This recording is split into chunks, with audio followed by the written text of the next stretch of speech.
So hello everyone, and thanks for joining this webinar about using the documentation toolkit for ISO 27001.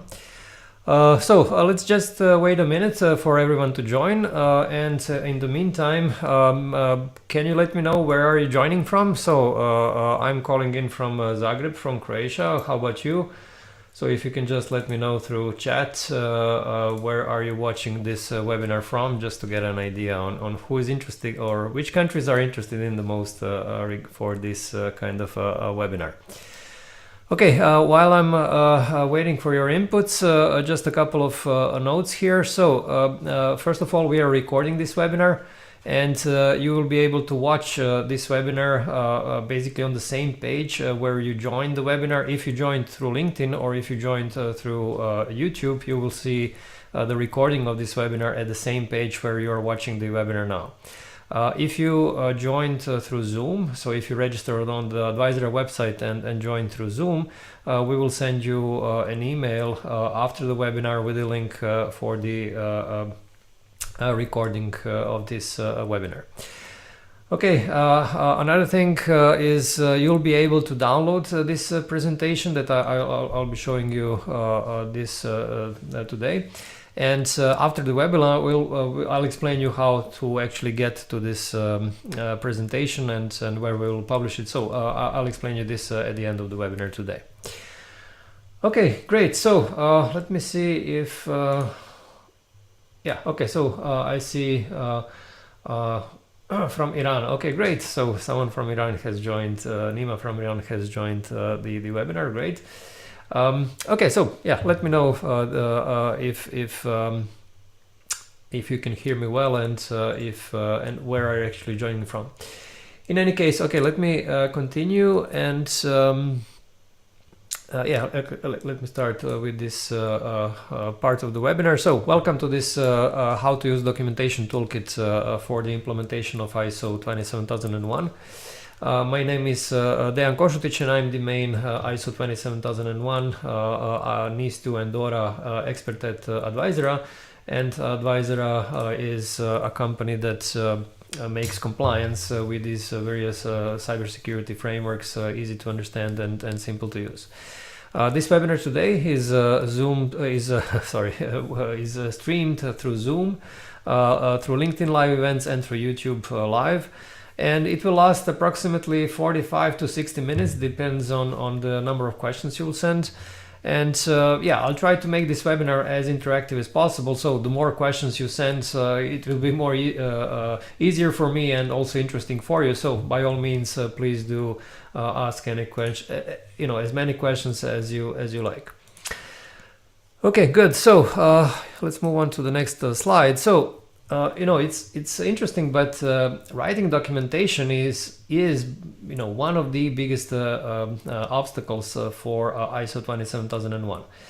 And this is typically faced by companies that implement this kind of a standard for the first time. They don't know which documents to write, how many of them to write, how to structure them, these kind of things. So this is perceived as one of the biggest obstacles, even though in my opinion this is not the biggest obstacle. This is the biggest obstacle is really how to implement security on a day-to-day basis in your company. But still, this documentation writing is certainly one of the biggest challenges.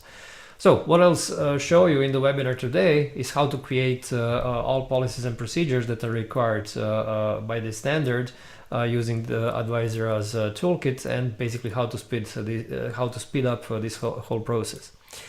And yeah, typically, this webinar will be probably the most useful for companies that are planning to implement ISO 27001, but also probably for consultants who want to help their clients with this standard. Okay, great. So let's move on to my main point, and one of my main points today is really that this kind of set of documents does not need to be only about documents, only about policies and procedures. When you actually look for some tools, either from Advisera or from some other companies on the internet, you should also look for not only for documents, but also for some kind of automation which will speed up the writing of these documents, You should also look for some support from experts who will help you with the implementation, and also you should look for, let's say, tools that will enable you to let's say, transfer the know-how on how this is done. So basically, that you understand how this standard works, and what you need to do really to comply, and what are the kind of key things that you have to watch out. So again, you shouldn't be looking at these kind of toolkits only as documents. You should view them as much more in your, as let's say, much bigger help within your project. Oh, okay, I see a lot of people have joined. So, okay, from Zagreb, great. From Ireland, let me see. Okay, already some questions coming in. Okay, very well. So I'll start answering questions in a couple of minutes, but thanks for letting me know where did you join from. Okay, Rails as well. Okay, thanks for letting me know. Okay, great. So I see all of your messages. Great. Good. Now let's move on to the agenda. So, by the way, you can actually let me know through chat which of these topics you find the most interesting, and then I'll try to spend most of the time at the webinar on the topics that you find the most interesting. So, let me know through chat which of these topics, as I go through them, which of these topics you find you want me actually to focus on the most. I'll cover first the three options for ISO 27000 implementation. So basically, which way can a company go to comply with any of these standards? Sorry, with ISO 27001. Also, when considering which toolkit to use, I'll give you a couple of tips on what you should watch out for. So which kind of features, which kind of characteristics a toolkit should have. I'll then show you this Advisera's toolkit. I'll show you all the documents. I'll show you basically anything you want me to show you from this toolkit. And then, since we also have this 𝗂𝗲𝗶𝘀𝗁 software, and lots of visitors actually ask us, okay, what is the difference between toolkit and 𝗂𝗲𝗶𝘀? I'll show you these main differences.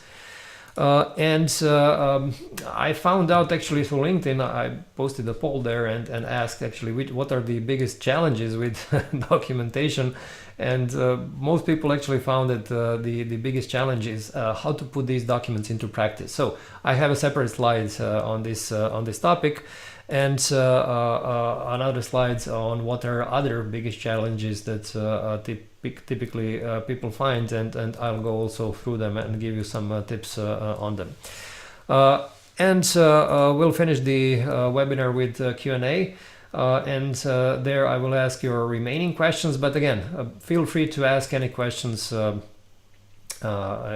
the webinar. You don't have to wait for this Q&A at the end, so feel free to ask anything right now. Okay, very well. Now let me move on with this first slide, first topic. So what are the basic three options on how to implement ISO 27001? The first option is really to do it with your own employees, basically without any external help.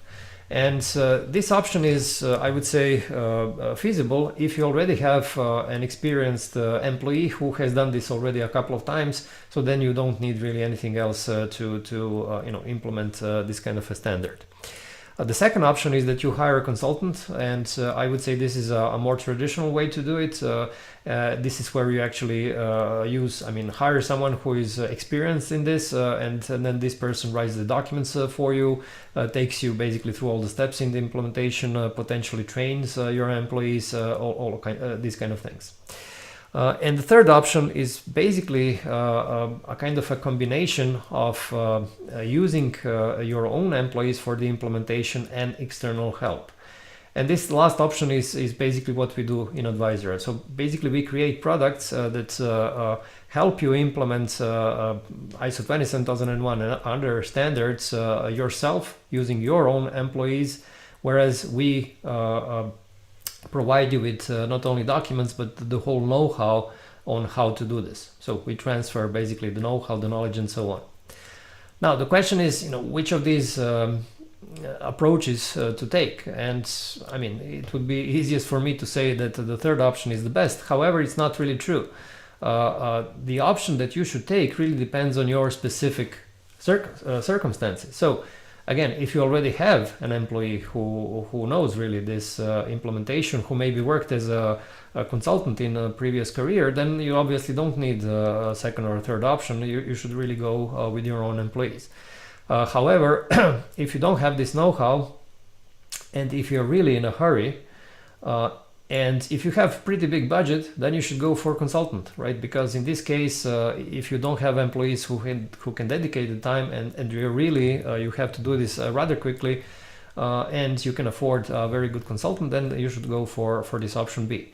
However, if your budget is not very big and you're kind of keen to really learn how this is done, then this third option might be the best for you. So it's really something that you should consider when choosing from these options here. Okay, let me see, a couple of questions came in. Okay, so question from 𝗂𝗲𝗴𝗶𝘀. Many of small and medium businesses has less funds. What is your advice to them considering ISO 27000 consulting on implementing for their organizations? How costly will this be for small and medium businesses? So basically the cost really depends on a couple of a couple of things. Okay, size is one of the most important ones. Again, if you're using a consultant, this is going to be the most expensive but the quickest option. If you're using your own employees, then you have to take into account the cost of knowledge, so basically the training that you'll use for these people, also the cost of these tools that you will be using for implementation.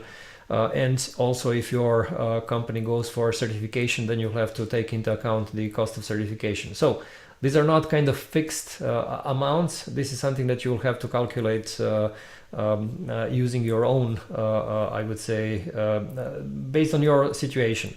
And here actually we'll share now with you this link to an article called ISO 27001 Implementation Guide. And it provides you a list of steps, timing, but also what costs are typically involved. And you can see this link in the chat window now. So you can, if you joined through Zoom, or if you joined through YouTube, then you can click these links and open this article right away. If you joined through LinkedIn, unfortunately the link is not displayed in a clickable format because of some limitation by LinkedIn itself. So what you can do as a workaround is simply copy this URL and paste it into your browser, and you will be able to open this link when doing this. Okay, so this is the article which explains these kind of things. Good. Yeah, let me move on to the next slide. Okay, so the next slide is really about what to look for in a toolkit if you're considering this third option where you would use, let's say, set of documents. So first of all, you should take a look if this toolkit includes all the mandatory documents, and also if it includes, let's say, other most common documents. So this is something that certainly you have to check out. And by the way, I will send you now the link to this article, which is called List of Mandatory Documents for ISO 27001. So this article lists all the mandatory documents and all, let's say, commonly used but non-mandatory documents. So you will see this link in a second in your chat window. Okay, the next the next criteria when choosing the toolkit is really the complexity of the documentation. The smaller companies will tend to have simpler documents written in, let's say, easy to understand language, whereas larger companies will tend to have more complex, more detailed documents. And you should really take a look at what kind of documents this toolkit is, let's say, adapted for, what kind of companies this toolkit is adapted for, because this is something that is important just to make sure that you actually don't go for some documents which are kind of not very good fit for your own company. And by the way, what you will notice in when I start showing you the documents from this ISO 27000 toolkit, these documents are made for smaller companies. So you will notice that they are not very lengthy, and basically they are written in easy to understand language. What you should also be looking for is that the toolkit provides you with the sequence of the implementation, so that you don't have to kind of think too much, what to write first and where to start the project. Potentially, it would be good if you already have some support from experts, because when you get stuck, and you typically do get stuck in these kind of projects, because you always face some problems which it's completely let's say different from one company to another, then it's good if you can actually get some help. Also, if this toolkit gets some supporting materials like articles, videos, courses, these kind of things, if it is available in your language, and if it helps you out and speeds up the things in using some kind of an automation. Okay, anyway, now let's go for the there is also an article which you might find useful, and this is it's called 8 criteria to select the best documentation toolkit. So you will see also this article in your chat window now. Good. Now let's go now through this Advisera's toolkit. So just in short, Advisera toolkit basically has 3, I would say, main features. And first of all, you will see these steps in the implementation. You will see this document wizard automation, and of course you will see templates in Word and Excel. So let me switch the screen and show you how this looks like. Just give me a second, please.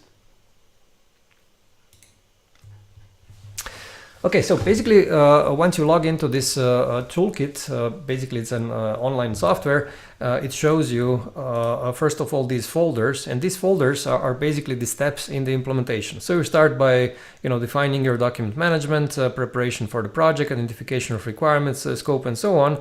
And as you can see, it has 13 folders, 13 major steps in the project. So the last one is about corrective actions.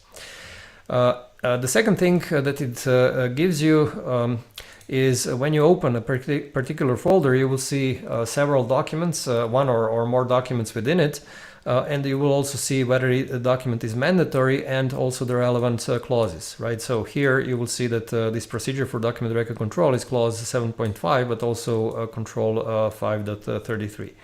If I, let's say, go for risk assessments, you will see 4 documents starting with the methodology document, and the clauses, and they're all mandatory. The most of the documents are here, security clauses. You can see 24 documents are placed here in this folder, and they cover various aspects of security. Okay, the second thing is that I mentioned in the slide is this document wizard, and I'll show you how this works now. So let's say that I want to click some of these documents. Let's say, okay, classification policy. So when I click it, I basically enter this wizard, and this wizard, what it does is it actually speeds up the writing of the document, because it suggests the answers for particular elements of this document. So for example, what is the name of the person to approve this document? And it already suggested this name here. Why? Because I entered this name when writing some previous documents in this toolkit, so it remembered that this is the person who approves, and then suggests already this answer right away. So I don't have to write it each time. Also, what is the confidentiality level? Let's say that I do not want to use this level confidential. I want to use, let's say, internal use. Okay, and then I move next. Who is the owner of this document? Let's say this is, I don't know, CISO. What is the job title to approve this document? CEO. Okay, so I say fine. And by the way, you can see also the preview here on the right hand side, whatever you're writing, and you can also see these suggestions here. So it basically suggests you what would be typically written in for each of these job titles. Anyway, when I click download, you will see in a second the software will create a document. I'll click it now. Okay, here you go. So this is information classification policy. And just to mention, so this when I click download, it actually downloads the document to my disk. So this is now local. It is nothing in the cloud. So basically, all of these documents are downloaded to your own disk, and you can do whatever you want with them. So it's not placed in any Advisera cloud software. It's all downloaded to your computer. As you can see, the whole document is here downloaded. You will see that there is already inserted this logo and the company name. Why? Because I already used this logo and the company names for previous documents, and it remembered this and inserted this information automatically into each. It will insert this automatically into each document. As you will see, it already inserted approver. This is what I entered through the wizard. It also inserted the confidentiality level, right? When I scroll down, you will see it also sets the headers, test company, internal use. This is also from the wizard. And, basically it's something that then you start going through the document. Of course, the templates are, I would say, 80 to almost 90% ready. So you just have to adapt them for your specific needs. As you can see, it already filled out the company name. Okay, one dot too much. And it inserted whatever is necessary here. Now, of course, you can always adapt and change whatever you want. So let's say that the entering the information asset in the inventory of assets is the job of administrator. Okay, you can of course change anything here. Or let's say that restricted is something else. You can write whatever you want here. So confidential. No, let's already exist. So let's say this is secret, something like this. So basically, you can play around and adapt the template to whatever you want. You also have these comments which give you some further insight on how to adapt the document. So in other words, you use the document wizard for things that are repeating, and mainly these are the header, the logo, company name, job titles, these kind of things. And then once you open the document, then you further adapt this document for any specifics that you have in the company. And this is, how the document goes further. Again, you have these comments here. Good. Let me go for some other documents, and so you can also send me through chat, if you want to see any other document, let me know, and then I'll open it. So let me go back to this page. Let's go for the security controls. Let's say that I want to see. Let me see. Mobile device teleworking and work from home policy. Okay, I click it. Again, already I see the same name. It remembered that I want to use internal use. What is the job title of person in charge of training and awareness? So let's say HR manager. Next step, who is in charge of authorizing teleworking? So let's see what is suggested here. Okay, this could be Chief Information Security Officer, or let's say head of the IT department. So head of IT. Okay. Who is the owner? CEO. Okay, download. I click it, open it. And there you go. It goes very quickly. So again, the logo, all of these things as we already had before. And here you already have everything adapted for this particular policy. And then you simply go and further and adapt anything that you want to adapt. So for example, here you have to update of patches or other system settings are achieved by, and then there is this method of patching, and then you simply have this suggestion on how these patches can be done. And here already have suggestion, and so on and so forth. So it's already adapted. So you can also see this sentence: teleworking must be authorized by the head of IT. If you remember, I entered this head of IT in the wizard. So this is basically how it works. Okay, anyway, let me see if any one of you want me to show you some particular documents. Okay, I don't see any messages. So let me then continue. You can also download the whole toolkit. If you don't want to use the wizard for any reason, then you can simply click download all templates as a zip file, and then you will be able to download everything. But in this case, they will not be adapted with these the company name, the logo. So you will have to manually insert all of these things. Of course, they will still be fully editable as Word or Excel documents, but you will then won't be able to use the wizard. So these, if you download them as a zip file, then they're not. Then wizard is not of any of use. Good. Now let me then switch back to my presentation. Just give me a second. Okay. Now, what kind of support is included besides the documentation? So you have these one-on-one meetings with an expert if you need any of such help. Very often companies are, let's say, using this one-on-one expert support when they want to define their scope. Very often they are in a dilemma, you know, whether they should go for the whole company or only part of the company, and then this is, let's say, very often a part of these discussions.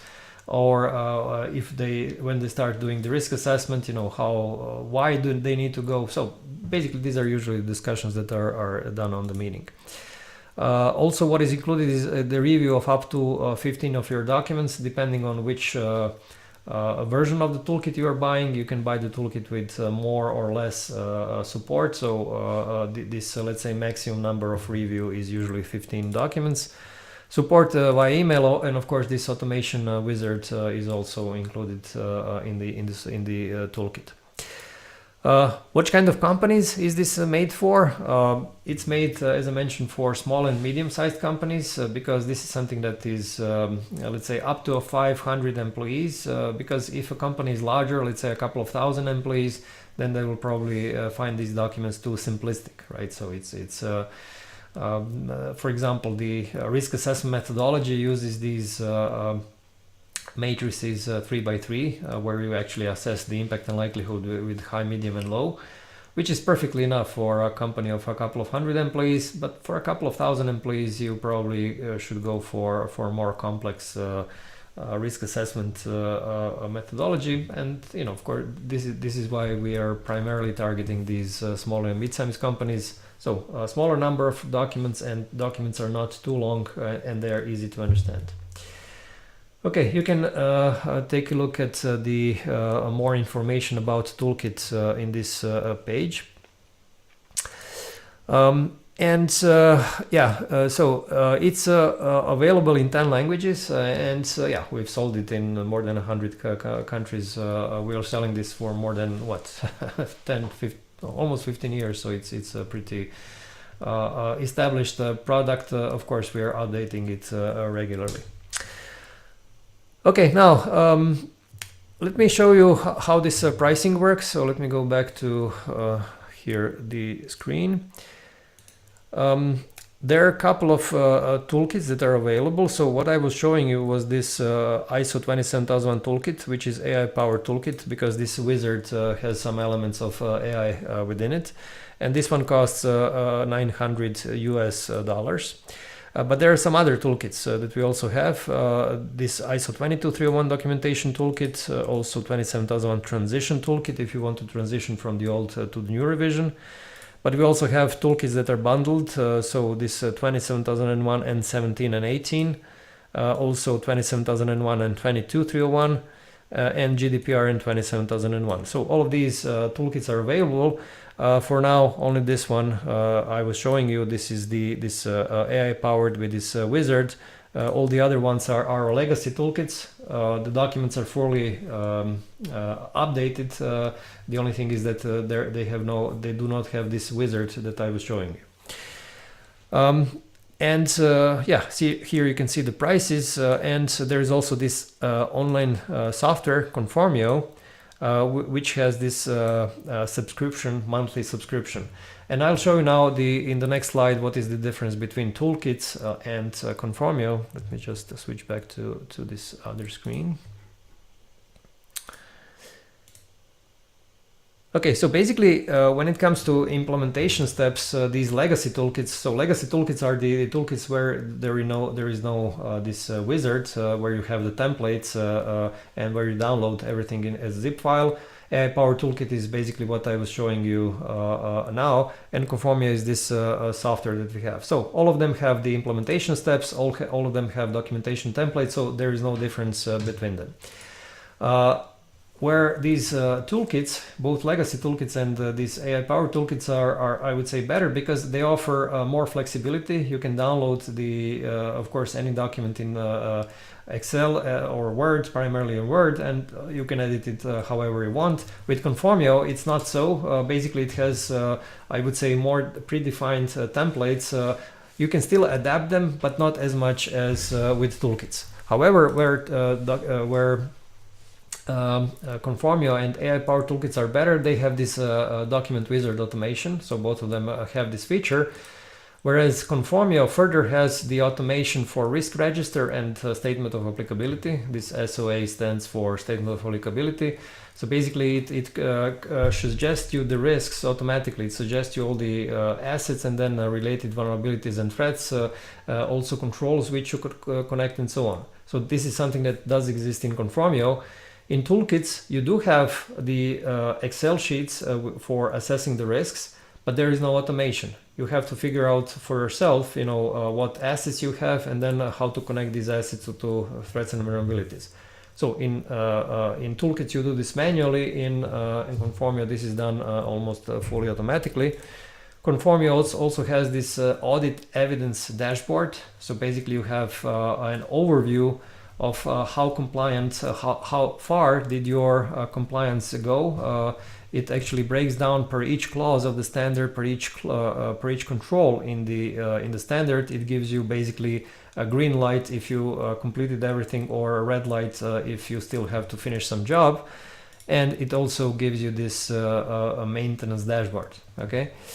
With regards to payment, both legacy toolkits and these new AI-powered toolkits, they are one-time payment, whereas for Conformio there is a subscription. Okay, we'll also share now with you, okay, I think you've seen already this link for toolkits. Now we've shared with you this link for Conformio. So basically it's, you know, you should, well, think about which of these let's say product would be better for you to implement the standard. Okay, Matt is asking, is there a minimum subscription term for Conformio? It's 1 month, so basically you can, you know, stay subscribed only 1 month if you want, although it's not realistic that you'll finish the whole implementation in 1 month. What I did not mention, I forgot to mention, is that you can actually sign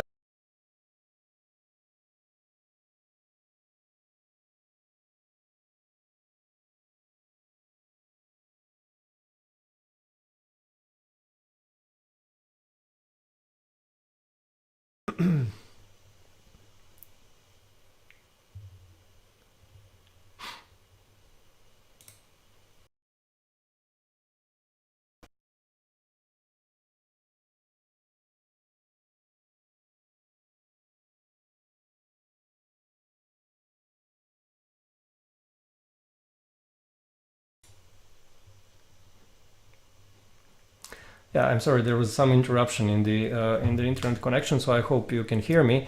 So I was speaking about the signing up for a free trial. So you can sign up for a free trial of Conformio, or also of the documentation for Documentation Toolkit. So you can try both of these products without any payment, and you know, you can test out everything, and then you can decide which of these products would be the best, let's say, fit for your needs. Okay, great. Now let's move on to the next slide, and this is around tips for putting documents into practice. Yeah, I mean, one of the biggest challenges really that turns out is that you know, once people that are in charge of writing in charge of implementing the standard, once they write these policies and procedures, they find very hard putting them actually into practice, meaning they find it very hard for employees to start complying with them. And I would say, avoid this problem, to overcome this problem, there I would say 4 things that I think you should be doing that you actually decrease this problem. And the first one is, you know, do not write too many documents, right? If you're a small company, like, I don't know, 20 employees, Why would you write, you know, 70 documents? It's doesn't, you know, 70 meaning 70, right? Or 100 documents. It wouldn't really make sense. So you should try to write the minimum amount of documents that is needed, plus potentially some documents that are, I would say, useful, very useful for your company. We've already sent you the link to these mandatory documents, so you can take a look at what are the mandatory ones. And again, you should be adding other documents only if there is really a big need for them. Okay, other tip is really that you, especially if you are a smaller company, that you should write short documents and easy to understand, and the language that in those documents should be easy to understand. Why? Especially if you have, again, a smaller company, these people are usually not, I would say, used to, you know, reading lengthy and documents that are hard to understand. So, you know, if you make this something that is easy to read, then you will have a much higher chances of actually people complying with them. Also, another thing that is very, very important is that once you write these documents in the first draft, you should send them for review to your colleagues. So let's say that you are, I don't know, let's say a project manager for 27001 implementation, and you're writing a backup policy. You should then send this backup policy to, let's say, head of IT department, or also to this, let's say, administrator that will be doing these backup policies. Because first you want to improve this document. You want to hear their opinion on, you know, what is really more applicable and more relevant for your specific technology, for your specific process that you already have in the company. And second thing is, this is basically the way to get their commitment. Because if you do accept all of their suggestions, all of their improvements, then they will be more committed to actually implement this document, because they will feel more that they have participated in its creation. If you don't send any of these documents for review, then, you know, everyone will, you know, simply want to, you know, kind of, they will feel that this is not appropriate for them, that, you know, this is something that has nothing to do with their company, with their, let's say, normal operations. And of course, you will have a larger resistance if you don't send these documents for review. And finally, what is very important is this training and awareness. So first of all, you have to make these people aware of, you know, why would you have a documented backup policy? You know, why, you know, can't you simply continue doing the backup as before? You know, why would you need something like this? And then you have to explain, okay, first of all, you have to make some decisions, you know, how often to do this backup. You also have to explain how to test the backup, which is probably not being done properly, and so on and so forth. And second thing is, you have to train these employees on how to actually do this. For example, if you are introducing some new backup system, then you'll probably have to train whatever employees are doing this backup, because they probably don't know how to use this new technology. So this training and awareness, without training and awareness, you will have big problems in you know, any kind of you know, introducing any kind of new policies or procedures. Okay, very well. So these were a couple of tips on how to handle this. There is also an article which speaks about basically the 7 steps of implementing policies and procedures, and you will see this link also in the chat window now.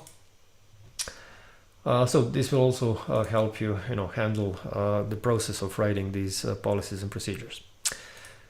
Good. Now let's move on to some biggest challenges that I actually received through email. So if you signed up to this webinar through Advisera's website, then some of you actually were sending me their suggestions on the biggest challenges, and I try to summarize these challenges here.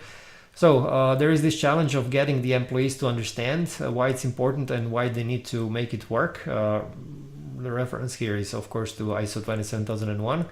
And let me go through all of these challenges, and then I'll give you some tips. Another challenge was a big room for interpretation, and I assume the reference here is actually interpretation of the standard. Management support, this is, I would say, evergreen topic when it comes to standards. Putting documents into everyday practice, so basically what I explained in the previous slides, and also avoiding the overhead. Now let me go through each of these items and give you some, let's say, tips on how to overcome these problems. First of all, getting the employees to understand why it's important and why they need to make it work. This is awareness, right? If you don't make your people aware of, let's say, what are the dangers of working from home, then they will, never do anything about it, and they will simply not comply with whatever work from home policy you have. But if you, explain them, that, all the things that can happen and how this can impact not only their work, but also how this can impact their personal data.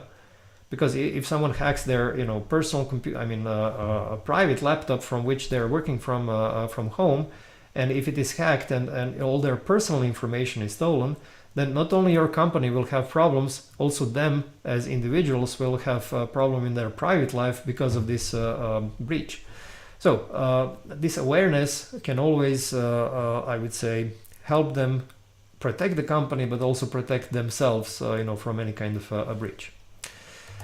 Another challenge is big room for interpretation. So if by this you mean the interpretation on how to implement the standards, I would say this is actually not the challenge. This is, I would say, a very good feature from ISO 27001, because it does not tell you how to implement the standard. It does not tell you how to implement these controls.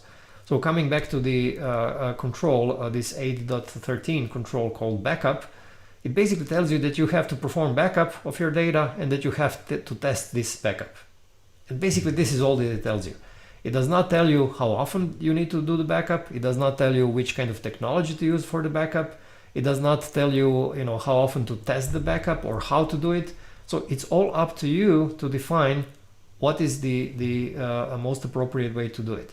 And now you might wonder, okay, why isn't it specified? Well, it's not specified because this standard, ISO 27001, must be applicable to any company. And when you think about it, the backup process in, very sophisticated companies like, IBM is very, very different from, some smaller, tailor shop, right? Or bakery shop, okay?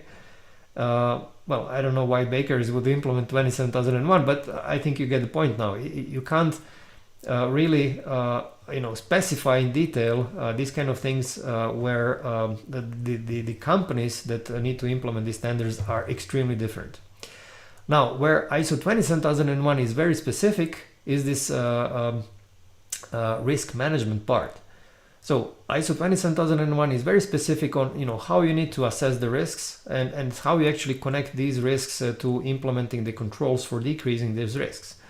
So what you have to do very thoroughly is risk assessment and risk treatment, because this is actually, through this process of risk management, you actually find out which controls you need to implement, but also how you need to implement these controls. So if you've done your risk assessment properly, then you will actually find out how often you need to do the backup, and you will find out, the more, let's say, the more risks are related to this data, the more often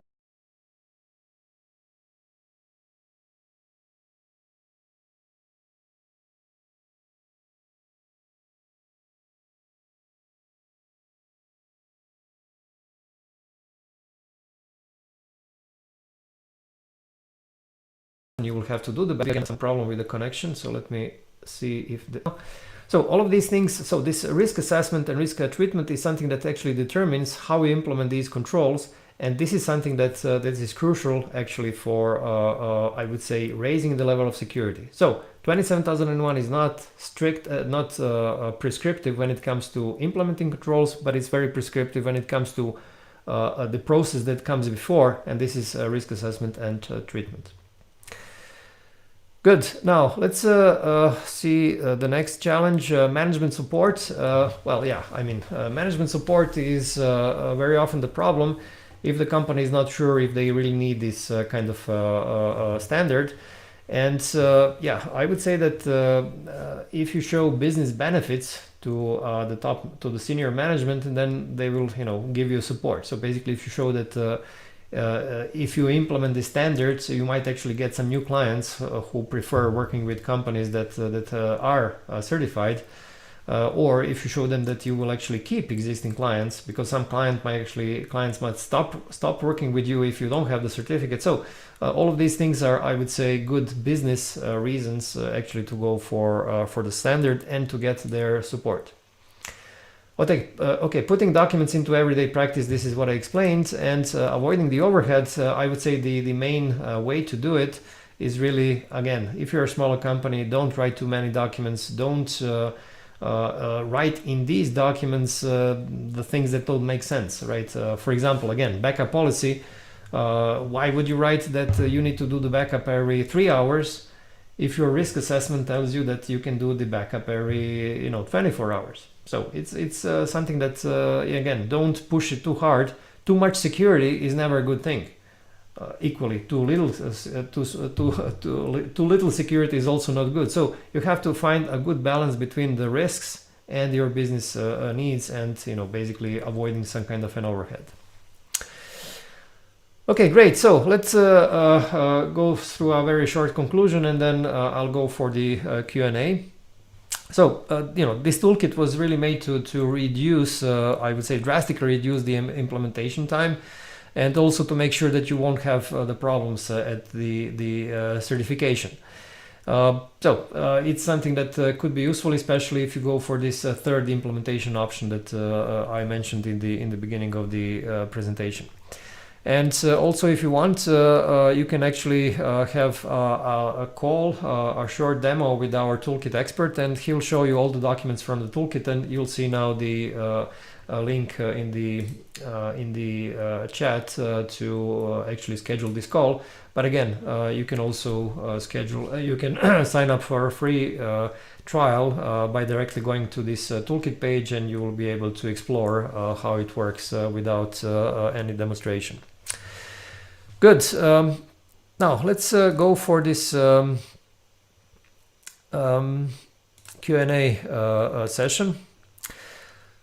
Good. So basically it's like this. Okay, I'll go now through all the questions that came in the meantime. And before I start answering your questions, just a couple of notes. First, feel free to feel free to reach out to me through email. I'll show you now actually my email address.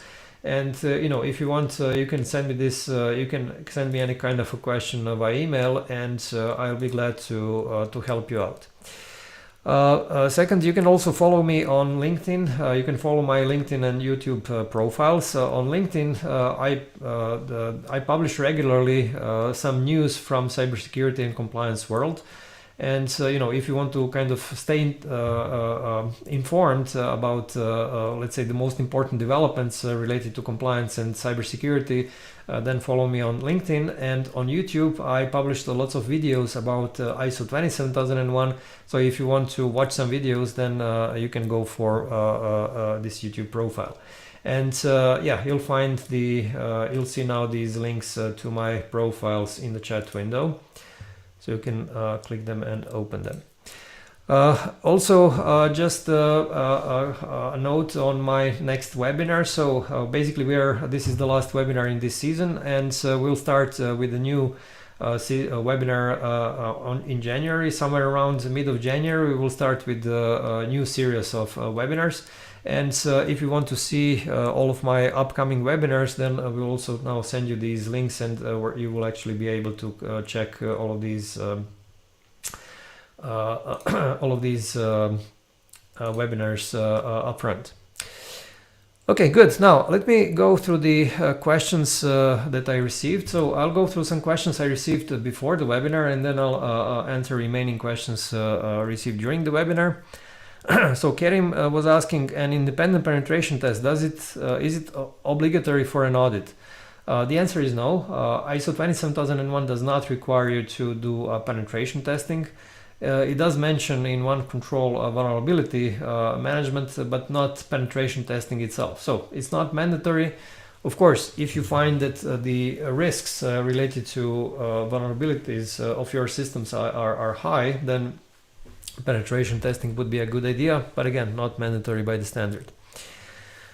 Okay, Chris was asking, what is the advantage of using this compared to using Network Drive and SharePoint? So if your question was about the toolkit is basically not, our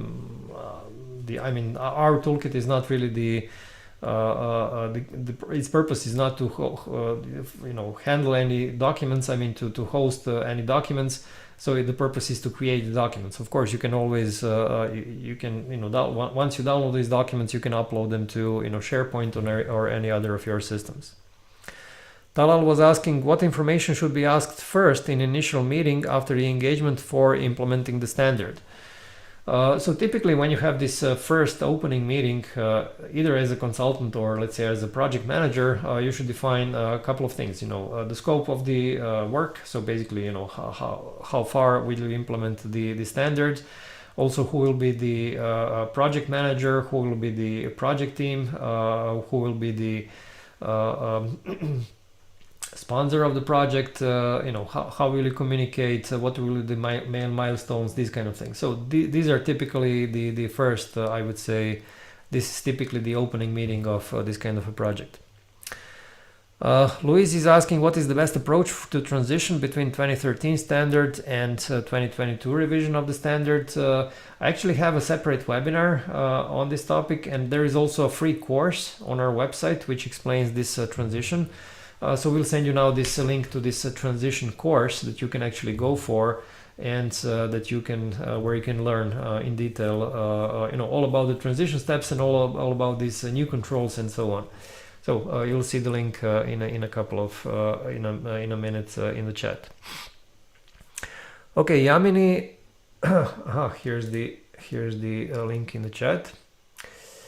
Yamin is asking, is this documentation toolkit internal by Advisera applicable across clients, country, region as an agreed international standard to follow?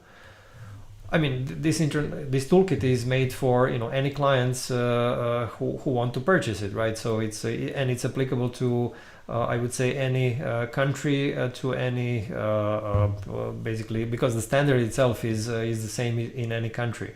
What I forgot to say is that there is also a version of this toolkit in other languages. So there is this version in German, in Italian, in Spanish, French, and so on. So basically it's translated into several languages.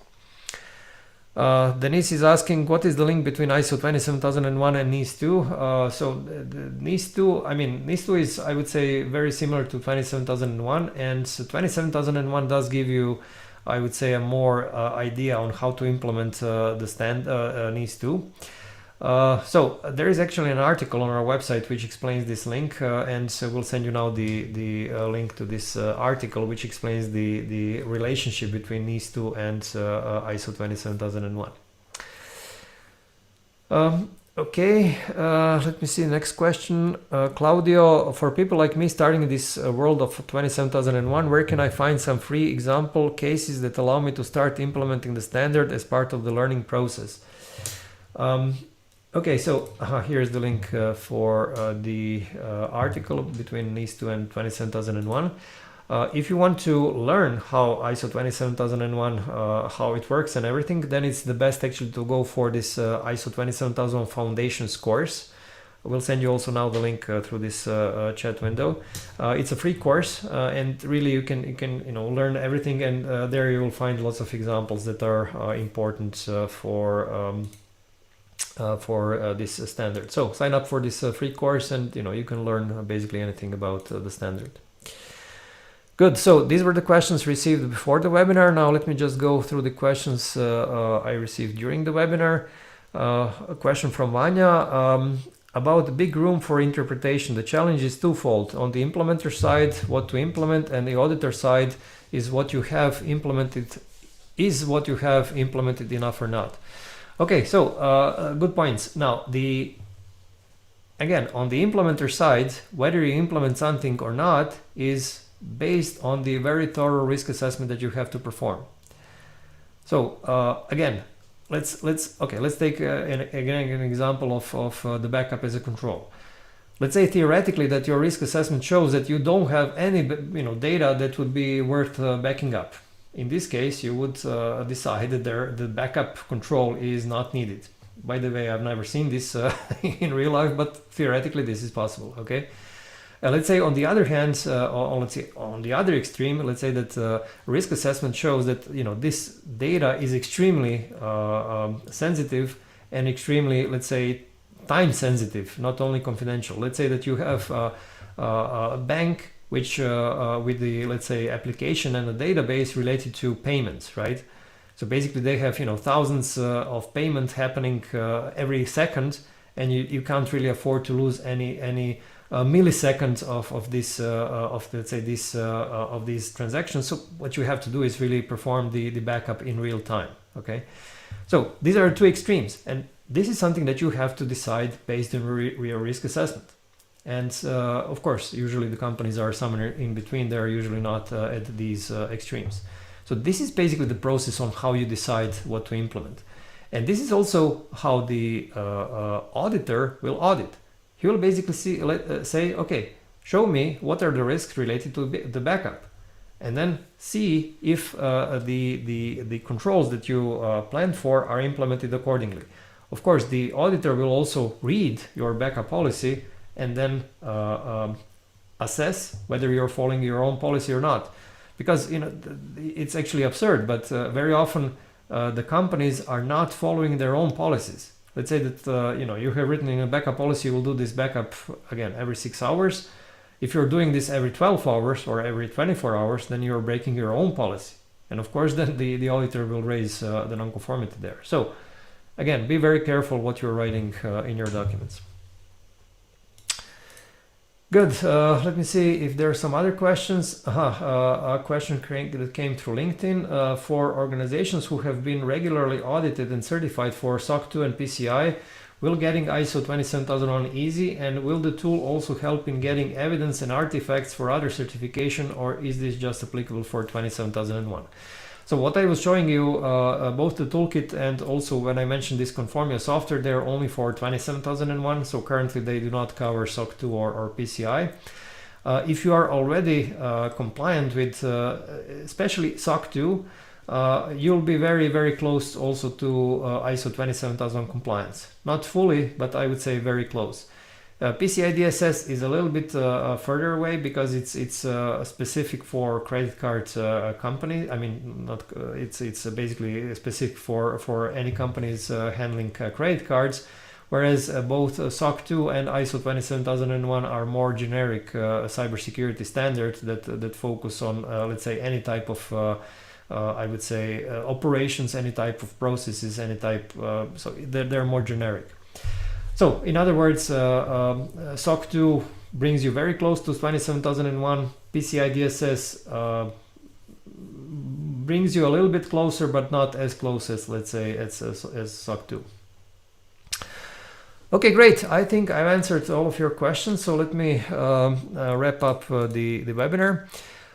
Just a few words before I finish. So as I mentioned, this 1-hour webinar was intended to give you an overview of the toolkit, and but not really to give you the details and show you each document or each step. And for that, please do sign up for a free trial of either toolkit or Conformio, and you can see for yourself how they work. We'll also send you an email with all the necessary links to these tools, and we'll also publish them on YouTube and on LinkedIn.